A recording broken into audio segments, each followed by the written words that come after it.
everyone, and welcome to the Landscapes of Art and Earth. I'm your host, Shivani Gupta, and in this show, we will be having conversations with artists and environmentalists who can inform and connect us to some of the most important topics in our world today. Our guest for today's episode is the acclaimed environmental artist and activist Diane Burko. Diane is an incredibly accomplished expert whose mediums span painting, photography, lenticular, and video. Diane has been pursuing art as a career since the late 1960s, when she earned her bachelor's in painting and art history from Skidmore College and then her master's of fine arts in painting from the University of Pennsylvania. Her first solo exhibition was in 1973 at the Philadelphia Art Alliance, and her most recent one was bearing witness at the Kristen Tierney Gallery this spring in New York City. Diane started her career as a landscape painter, making work about locations including the Grand Canyon, the California coasts and waterways, Iceland, volcanoes, and Bellagio. However, in 2006, she switched her focus to the actual environment and a more activist lens, where she expresses and analyzes the impact of industrial and colonial activity on the landscape she studies. Diane has exhibited her work across the United States and the world, including at the American University Museum, London's Royal Academy of Art, the National Academy of Sciences, and the Wesleyan University Center for the Arts. Her solo exhibition, Seeing Climate Change at the American University Museum, was listed as one of the best shows in 2021 in the New York Times. She has also held residencies in the Arctic Circle, the Amazon rainforest, Giverny, and Bellagio. Throughout her career, Diane also taught, primarily at the Community College of Philadelphia, as well as Princeton University and the Pennsylvania Academy of the Fine Arts. She holds a Lifetime Achievement Award from the Women's Caucus for Art, 2 National Endowment for the Arts grants, and other grants supporting her practice. She continues to make work, collaborate with scientists, and travel to enrich and inform her work and our lives. I am honored and privileged to have her as our guest today. Diane, welcome to the show. Well, thank you, Shivani, and thank you for having me. I'm looking forward to our conversation. Me too. Thank you so much for being here. So I'd love to start by asking, how did you first decide to pursue art as a career? Well, I don't know if I decided or the art decided, but I went to a liberal arts college because I really wasn't sure what I wanted to do. I was always interested in art. I took art classes as a child at Museum of Modern Art, Brooklyn Museum in Brooklyn. But I was also interested in a lot of other topics, most specifically psychology. I thought I was going to be a psychiatrist, but I wasn't sure, and I certainly decided not to when I realized I had to go to medical school. I don't like cutting up frogs, so that wouldn't be a good idea for me. And then I got hooked on art history and the studio courses I took. And it just led me in the direction of wanting to be like some of my professors. So I went straight from undergraduate to graduate school to pursue an MFA. That's amazing. And I feel like going to a liberal arts college that's something that I personally did as well. I feel like it's such an amazing way to explore different subjects. And, there was a period of time when I wanted to pursue medicine as well, but then... Oh, really? It was a very short period of time, and I realized I get a little bit nauseous with blood, so I don't think it's the right... Well, there you go. I have the same problem. Yeah. So this year, every single year of your career has been absolutely incredible, especially this last year, where it began with your solo exhibition, Bearing Witness, in New York City, and your recent residency in the Atlantic forests in Argentina, and your most recent exhibition, 15, also in New York City. How have this past year's experiences shaped the way you're currently thinking about your practice? Well, I have to say I'm on a very solid trajectory. It was all the exhibitions in London and certainly in Manhattan were very exciting. But the through line is always your studio and making the work. And what's been wonderful of late is that I'm being recognized more, which always encourages an artist to make more. And of course, getting to be in another rainforest with my husband this summer was another major treat. And that's basically what I'm focusing now in the studio. I'm focusing on that experience. That's incredible. And I feel like artists' work are always so meaningful, but it it takes a lot to put it out and to communicate about it or for people to see it.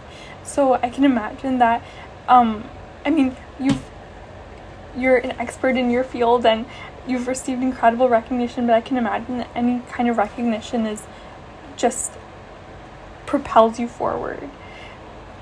Yes, it does. And, being recognized, but the work also propels you forward. And I think what I'm doing, it's funny when you started introducing me about this year, I thought you were going to say it was the hottest year in history, and you were going to talk about the climate, and then but you're talking about me.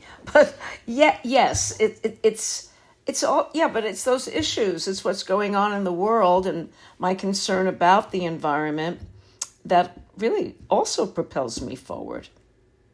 That makes a lot of sense.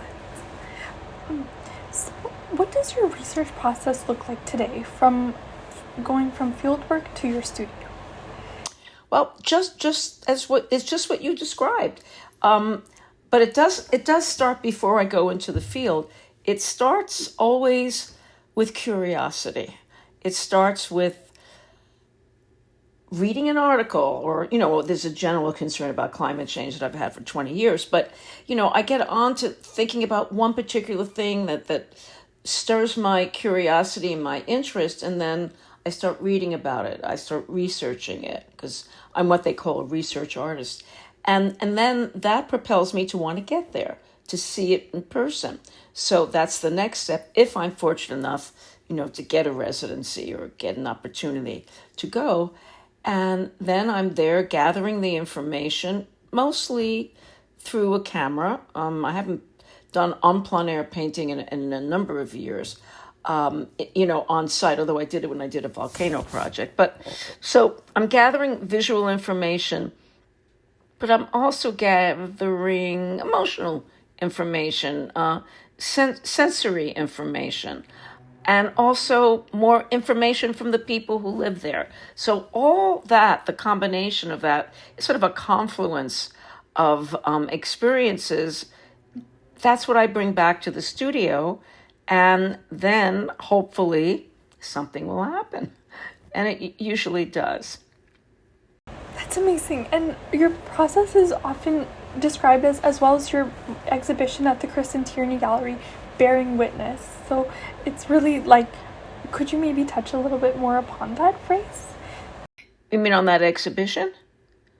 Well, more the phrase, I guess, bearing witness. Oh, well, yes. Well, bearing witness is how I get to a different spot. So this quest for trying to,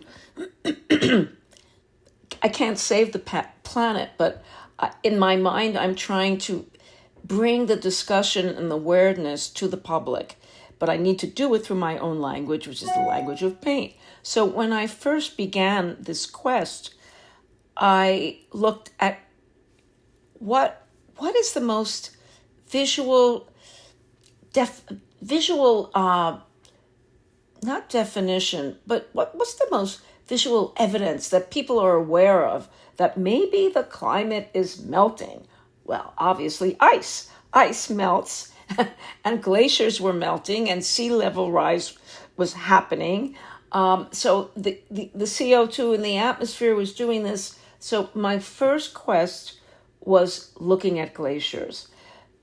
So I was able to go to Iceland, and then there was the Arctic and the Antarctic and the Patagonian ice fields, Greenland, New Zealand. And these were all sites where glaciers were melting. So I was experiencing that. And along the way, I was also speaking to scientists. I was fortunate enough to actually visit the Norwegian Polar Institute in Svalbard and hang out with scientists and researchers.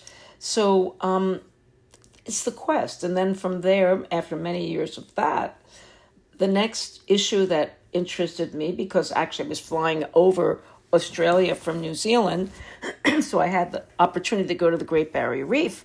And there you go. Coral reefs are dying because of the acidification in the water from rain, but also from the fact that seawater is too hot because our atmosphere has risen in temperature so much. So that was the next topic. And in around 2021, I just came upon the fact that the Amazon rainforest was much larger than I ever imagined it is. I love looking at maps, and I was doing a comparison. I had these 3 5 feet by 5 feet paintings that I was imagining, and one was about glaciers. The other one was about the fires that were happening in the West Coast, and this was in 2020. Of course, they occurred in Canada and many other places because of the heat. So I was thinking of South America and the fires that were occurring there, the forest fires, and I saw this map of the Amazon, and it covers 9 countries. I knew it was mainly in Brazil, but it wasn't until I looked at this whole continent of Africa graphically and realized the size of the Amazon rainforest, which is basically just about almost the size of the United States of America,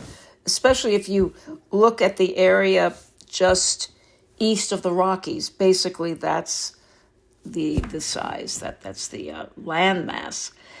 So I got interested in that, and I read about extraction. I read about, starting with the rubber trade and, the colonialism. And I'm a political animal, so all that stuff interests me, and I already was interested in indigenous peoples by then. And so that became my next interest and basically my present focus right now.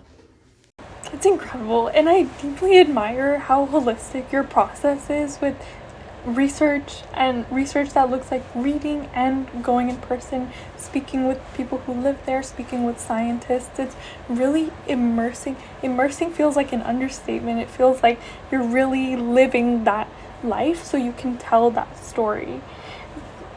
But for some moments in time, not the way other people, not the way the poor indigenous, people are sometimes being threatened in their forests. It's a different, I'm observing. I'm clearly someone from the outside looking in, sort of like de Tocqueville visiting America. But that's a good position. It's a good vantage point to tell a story.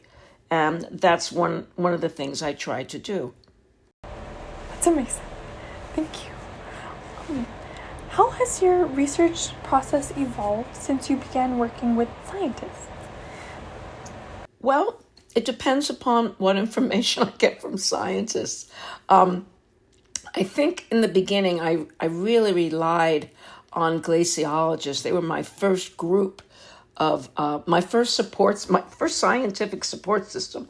And they had a cache of visual imagery of glaciers from before and after, which they were tracking ever since they had a camera. So they were vital to my study of glaciers. And then certainly we visited the Hawaiian Research Center when I was in the Pacific studying coral reefs. So that was another group of scientists I've met. I have to say, in terms of the Amazon, I have met a few naturalists, and I certainly had the experience of being subject to a lot of professionals when I was on my first residency sponsored by La Verge right outside of Manaus. We were in a rainforest that was a forest reserve, and there were scientists there. So, whenever I can, I just grab scientists and have conversations and then follow through. They might say, well, you should be reading X, Y, and Z, and I do. And, since I've come back from this trip to Iguazu, which is one of the hugest waterfalls in the world, and it's really right between Uruguay, Argentina, and Paraguay, Argentina, and Brazil. So that in itself was fascinating, being in a territory that, if you didn't have the map lines, would all have been Guarani territory, which were the indigenous peoples that were there before the Portuguese came. So that was fascinating. And the most dramatic thing, I mean, aside from living in the forest, was, of course, the waterfalls. So I came back with great images of waterfalls. I flew over them and we walked from the Brazilian side and the Argentinian side. And and we also saw this major dam that is providing a great deal of electricity for Brazil. It's located in Paraguay. And I already had some information about mega dams, which are not good for the environment. So I'm now focused on dams.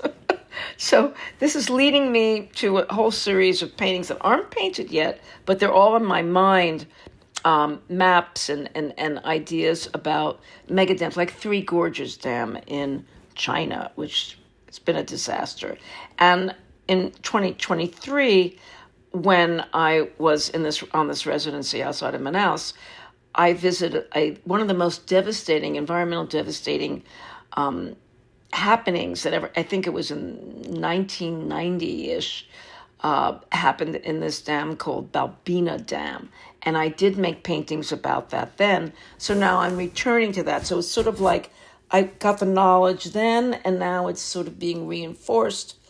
So that seems to be a new focus. And this is the other thing about me in general. I'm never sure about what I'm going to do. It's sort of, things happen. I mean, I'm not a totally programmed person. Yes, I want to go to the Amazon.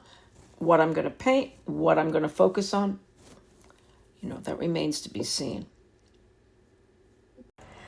Thank you so much. I'm in awe, and I feel like learning about your process and learning about artists' process in general is so important, and a big reason why I wanted to start this podcast is because there's so much that goes into creating each work, from starting from research to sharing the work. So I also wanted to ask, when you're out on an expedition, such as at a coral reef or the Arctic Circle or in the Amazon, what are some of the feelings that come up for you? Well, basically, just one feeling, a feeling of awe. Like, wow. I'm from Brooklyn, New York City. I grew up in an apartment building, so being out in nature, being in these vast expanses to begin with is like fantastic. It's heaven. And each environment we've been in provides a different kind of experience. And I know that I'm privileged and blessed to be on this path that I didn't choose. It just sort of evolved. And I pinch myself every now and then. It's terrific to be out there experiencing nature in that way, where you have some knowledge about what you're experiencing, what could happen to it, and, all the different forces and the people who live there, the knowledge of how some of them are doing well, but some of them are being abused, livelihood, poisoned waters, etc. So it's a mix, You learn a lot. I mean, you have a lot of experiences, some conflicting. Wow. I also would love to ask about, so when you started out in your career, you were from about 1969 to 2006, you were making work primarily about landscapes. Could you tell us a little more about the moment you decided to switch from landscape paintings to more activist focused work? Okay, well, I've always been interested in a certain kind of landscape, geological phenomenon. In other words, I went from Brooklyn to see the Grand Canyon. Okay, I mean, I didn't want to just, go to a park. I wanted to just feel the enormity of this space. And it has to do with geology. So that was the first fascinating landscape. But another one that has to do with geology would be volcanoes. Plate tectonics. I learned about that, and I wanted to experience that, and I was very fortunate.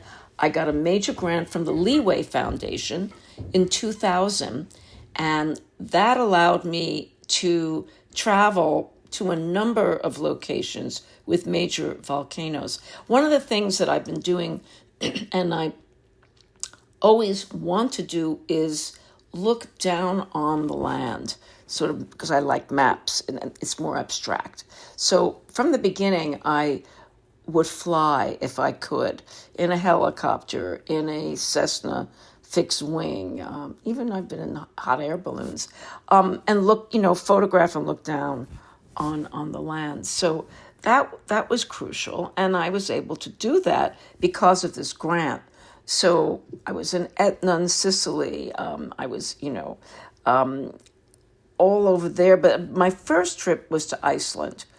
So Iceland, I went to Iceland because of the volcanoes. But the irony was, again, I didn't plan on it. But when I got there, it was full of what they call foss, Foss, which is waterfall. So there are a lot of waterfalls because the glaciers are melting and they're high up and it's full of glaciers. That's what Iceland is. So I actually did a series on those waterfalls, even though, I also flew over and did calderas and volcanoes. So that was Iceland. I had gone to Iceland before the volcano project. And it was after the volcano project that I made this kind of transition. And again, it was sort of serendipitous. I was having a show that was curated out of Tufts. Amy Schlegel was the curator. And she was traveling the show. And it was traveling to the Michener Museum in Doylestown, Pennsylvania next. And she got in touch and she said, this show is like fire and ice, because she had my volcano paintings, not just from Iceland, but, also the ice from Iceland, etc. So she said, and there's lots of snow, and now that it's moving to the Michener, there's more space. And I recall that when you started your career, this was in the early 70s, you were painting snow mountains. And I said, you're right. And of course, then she said, can we find any? And we actually found a very large one. It was like 60 by 100 or something like that. It was of the French Alps. So that was included in the exhibition. And there was this aha moment when I'm walking through the exhibition, 2006, and, speaking to the group as artists do when they're having shows. And as women do, I think, I can think about more than one thing at a time. So, I'm doing the talk and I'm looking at this big painting of the mountain full of snow and blue and white. And I started thinking, is the snow and the ice still there? It was like a thought bubble that was out there, but it was nagging me. And I realized afterwards, because I kept thinking about climate change. Now, if you can go back in time to 2006, climate change as an issue was in the air because Al Gore had just come out with his movie, The Inconvenient Truths. And Elizabeth Colbert, who wrote and still writes for The New Yorker, had just published a book called Notebooks on a Catastrophe, which was all about climate change. And I had read it. And I had followed her stuff in The New Yorker because she was a science writer.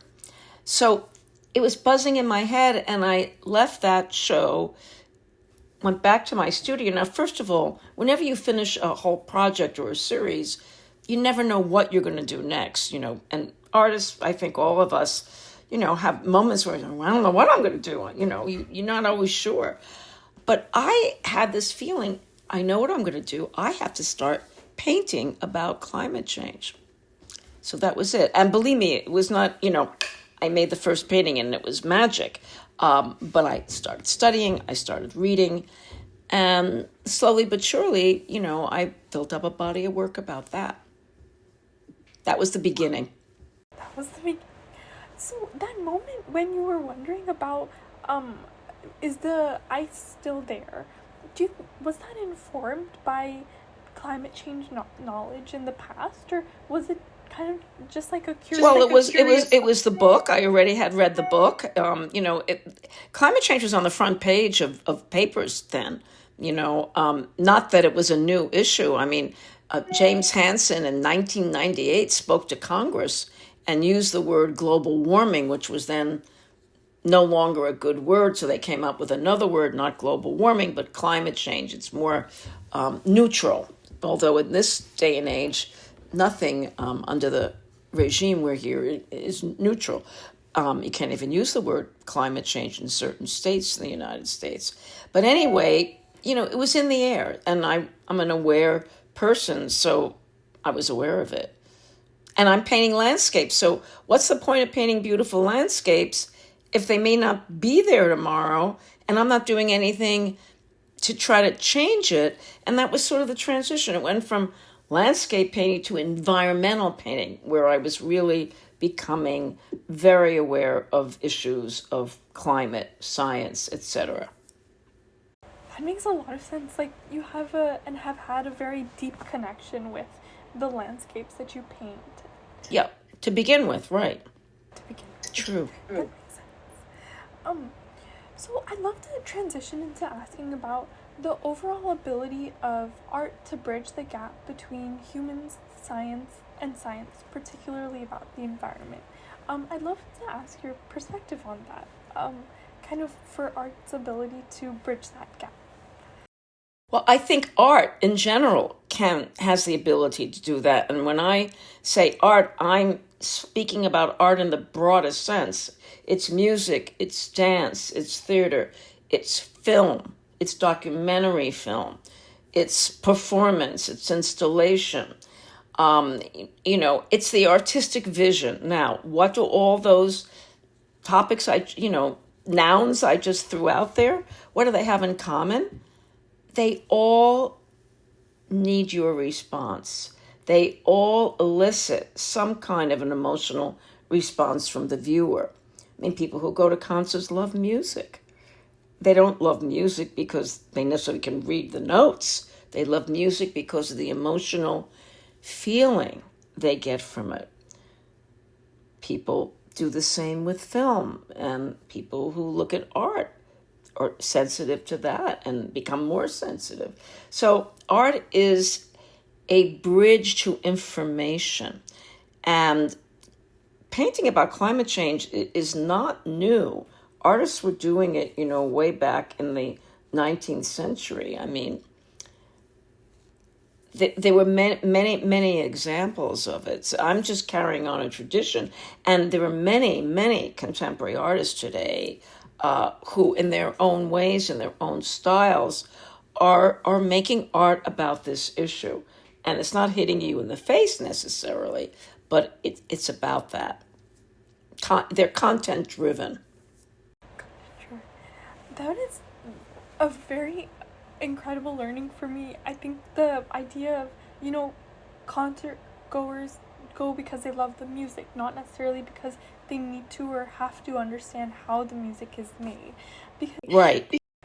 I used to personally, like with art, or I took a couple of painting classes in college, and after that I went to go see, when I went to see exhibitions, I was like, am I like missing something in me for not being able to understand how this artwork is made? But I realized those painting classes just maybe gave me some ideas for maybe how it's made. But Yeah, and that helps. I mean, the more you know about what you're looking at, I think the more you get out of it. I'm not saying you shouldn't. I mean, I think people who know music probably get a lot out of a concert than I do.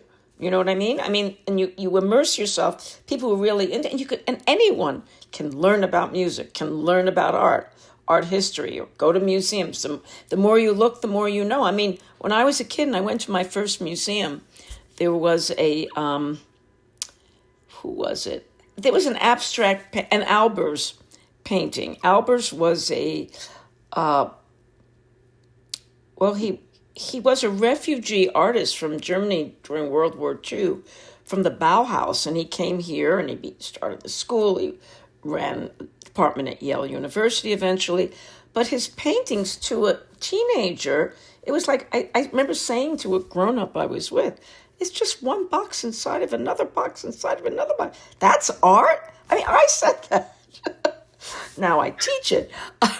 But then I learned about color theory. Then I became sensitive to edges. And, Albers was a genius, but I didn't know that to begin with. So surely you're absolutely right. The more you know, the more you bring to what you're in front of, for sure. And I feel like that directly connects with your process in the sense of you bring so much research and knowledge to the landscapes you visit, so it's a much deeper experience. Yeah, that's true. You're right. Yeah. Who do you see your work speaking to most directly? And when you think about your audience, who are you hoping to reach or move? I'm hoping to reach, and I'm sure I don't always, because, if you're showing, especially if you're showing in a museum, who goes to museums? But lately, museums are trying to bring a younger, less educated, less knowledgeable, sophisticated group into them so they can learn more. And so museums is one thing, or university galleries are wonderful to show in, because there I hope I'm exposing kids who might, be taking chemistry or pre-med or engineering or, computer science. So they're exposed to something else. And that's a good thing, because I want to have a broad audience so they can learn something from what I'm presenting. But they won't learn about it by reading something necessarily on the painting, although sometimes there's a little bit of narration. But they sort of learn it by osmosis, subconsciously, through a cumulative effort. If they go from one painting or one lenticular to another, it's a cumulative process when you go to an exhibition. That's why I think exhibitions are so much fun, rather than just having one or two paintings in a group show. Unless the group show is about the same thing that my work is about, then it's fine. That makes a lot of sense. And it just makes me so much more excited to learn about the process of curation and exhibition making. And it's such a deep process. And It is, yeah. And the curator, I always believe the curator who has also been an artist, those are the best curators. I can imagine. Because then the collaboration with the artists, they can understand the artists more. Yeah, they have a more of another angle of an understanding, although I've worked with curators or just art historians, and they're fantastic too, That makes sense. So I'd also love to ask, given your extensive experience in landscape art making, as well as climate activism, knowledge, and wisdom, what are some key lessons or takeaways for you from your career? And what lessons have stayed with you along your journey? You mean lessons that I would share with a younger artist? Is that what you're asking? Lessons that you would share, and also lessons for yourself, or either way. Okay. Well, the most important lesson is keep at it. I've been doing it for just about 5 decades now. And I really do believe artists get better, especially if they're open to new ideas, new ways of doing things. I mean, there's two different kinds. There are many different kinds of artists, but there's a big category of an artist who keeps doing what they know how to do, and they have a signature style, so to speak. You could always know, oh, that's a so and so. That's the same, whatever era it is. And then there are other artists who just keep moving on from one thing to another, but I'm told, even with my work, curators say, well, we can still tell that first painting was your painting. I don't know how, I don't see that. But the point is, always be open to new ideas. I think that is a lesson I wasn't sure about, but I've always followed it because I get bored. I mean, if I had already, like glaciers, I love doing the glaciers. I did these comparisons, I explored every different aspect of glacial melt and how it's communicated using graphs, but using it in an artistic way. And then after a while, I sort of exhausted the vocabulary. I had the vocabulary. I knew that language. So what was the point of continuing to speak it? I needed to learn a new language. I needed to learn about something else. So, of course, it was coral reefs. And that opened up a whole new world for me aesthetically, art making wise, because I went from oil paint to acrylic because I wasn't going to paint every little coral. I mean, I'm not a labor intensive artist. So what was I going to do? I didn't even know. When I went to American Samoa on a grant with other explorers, and it hit me. Well, I'm snorkeling. I'm in water. I decided I would start pouring paint and use acrylics instead of oil paint. And that opened, and then I started painting horizontally instead of vertically. Instead of approaching a canvas, as I'm walking up to it, I'm looking down, which I love doing anyway, and pouring different colors onto the canvas, different thicknesses, kind of mirroring what the water was like. It's a watery world I was entering. So things happen, like that. Wow, that's amazing. And I'm at a loss of words, but that perfectly connects to my next question, which is about what advice would you give to up-and-coming environmental artists, especially for building and sustaining a career for as long as you have? Well, again, it was what I started with, doing it, okay, sticking to it. And I do advise, when I teach graduate students or I'm lecturing or whatever, I have two rules. First is don't be an artist unless you really want to be an artist. In other words, you have no choice. It's like this addiction or habit you have because it's very hard.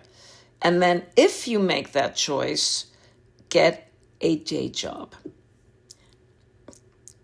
You have to have an income source that's different from the work that you're doing. Because if you're always beholden to selling the work to get food on the table, you're not making work necessarily that you want to make. You're making work that's popular, trendy, the gallerist wants you to, blah, blah, blah. And I think it's deeply important to maintain yourself as yourself and keep an authentic voice in that studio after you find your voice. I mean, the other thing is, that's why sticking to it is so important. It takes a while to figure out what you want to make, how you want to make it. And there's a lot of trial and error and a lot of mistakes, a lot of failures. That's why you really want to have to do it if you're crazy enough to stick with it. But you have to do it because you have to do it, not because you want to be famous for 5 minutes. Unfortunately, with Instagram and all the internet, fame is sort of like really important now, but it's very fleeting. So, yeah. That makes a lot of sense. Thank you. And I think that it like I'm learning that it's more about it's such a journey of self-discovery but also learning about the world. It's such a deep life, I feel like, to live as an artist, and an incredible way to live and experience the world. Well, journey is a lovely word. I like you saying that. It is a journey. Yeah, all of life is a journey, but it's a wonderful one if you because you're making something and it could have value to other people, which of course makes it easy to make art. I mean, it is hard to keep making art in a vacuum. You need to have some recognition, some, affirmation of what you're doing. Of course, it doesn't have to come from the art world. It could come from other artists. Studio visits, sharing, having community is I also think crucial for any artist to survive. That makes sense. I was reading the book Ninth Street Women. I don't know. Have you read it? Yes. And it's incredible. I'm still it's a long one, so I'm still in the process of reading it, but I might switch to the audiobook for it. But it's incredible to just see, like, especially in New York, but there's so many hubs in the world where artists thrive with their community and with people. Well, especially women. I mean, although back then there was a lot of bitching and, they weren't that friendly to each other if you think about it. But look at the world they were living in. They were living in a man's world. They were not in charge. Men were in charge, very much so. They ran the galleries and they ran the schools and, and they took advantage of the women that were around them. So they had to be tough. Those were very tough women that she writes about. I think that has changed thanks to the Guerrilla Girls and the feminist art movement in the 70s. I think there is more community amongst women in terms of, knowing what's going on and supporting each other now. And I'd also love to ask you about, what do you see or hope for the future of environmental art? Well, just what's my hope for the future? That seems to be for grabs. Environmental art, I never look at it as just environmental art. It's just art. But you could break it down to what's my hope for the environment. And, I think we're at a real crossroads in the history of our civilization, especially, well, maybe worldwide, but certainly in the United States right now. So I'm hopeful. I mean, 7 million people marched on Saturday against a regime that thinks climate change doesn't exist, doesn't want an education department, doesn't believe in justice, doesn't believe in racial equality. There's a lot going on in the world today that we can be concerned about. But I'm hopeful because, if you're not hopeful, you can't do anything.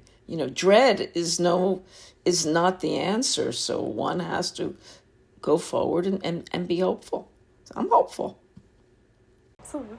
I love that. And I feel like, especially like if someone is in a place where they can take action, being hopeful is the best sort of. Well, that's what's going to help you take action. You're not going to march unless you're hoping that by marching and being one amongst many, you're going to get, something to happen. I mean, that's what voting is all about, right? I mean, think how few people in the United States of America actually vote, and then they complain. It's like, I feel like it can feel like it's just one vote, but then in the end, when people come together over a cause and they agree that voting is a vehicle to. Yeah, in a democracy, if you still have a democracy, you have to try to keep it alive. Yeah. And you have to speak out when you see injustice. And then I'd love to ask, how do you so you've been making work about climate change for 2 decades. About 20 years.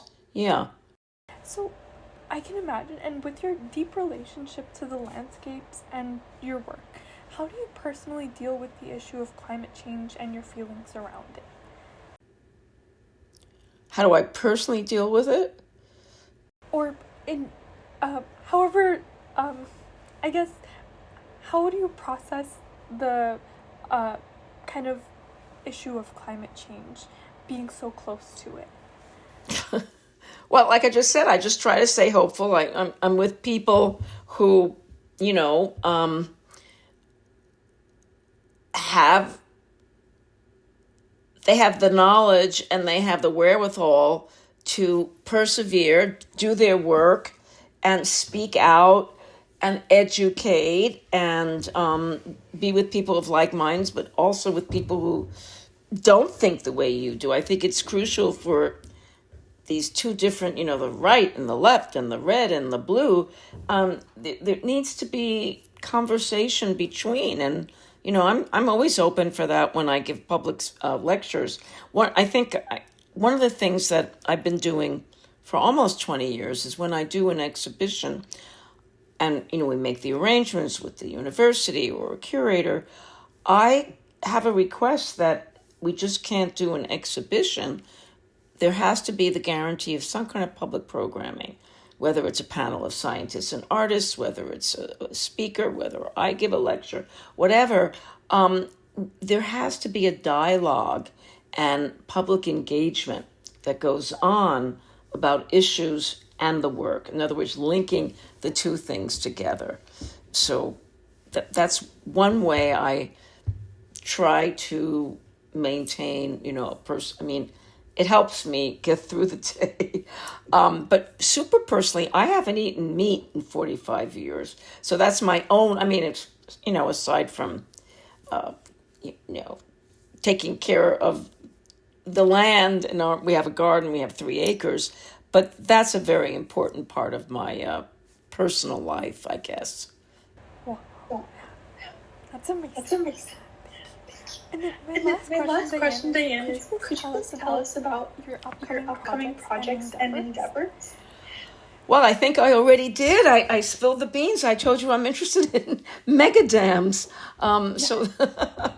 But there's another tangential project that I'm working out, and that is when I was in Awasi around Iguazu, my husband and I, we did separate projects, and my project was to come back and do something, you know, in response to the landscape. But while I was there, I did tree rubbings.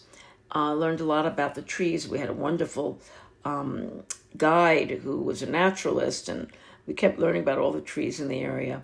And in one of the reserves, and also in the grounds, I did these rubbings. So I'm now doing some photographic work with these rubbings, and I have an idea where I'm creating a set of pieces, in a grid format, because that's usually what I like to do. So that's another project I am currently, it's in the studio right now. So there's a lot going on. Now, if you come back in a year, you might say, but Diane, you told me you were going to do that, and now you're doing something else. It could happen.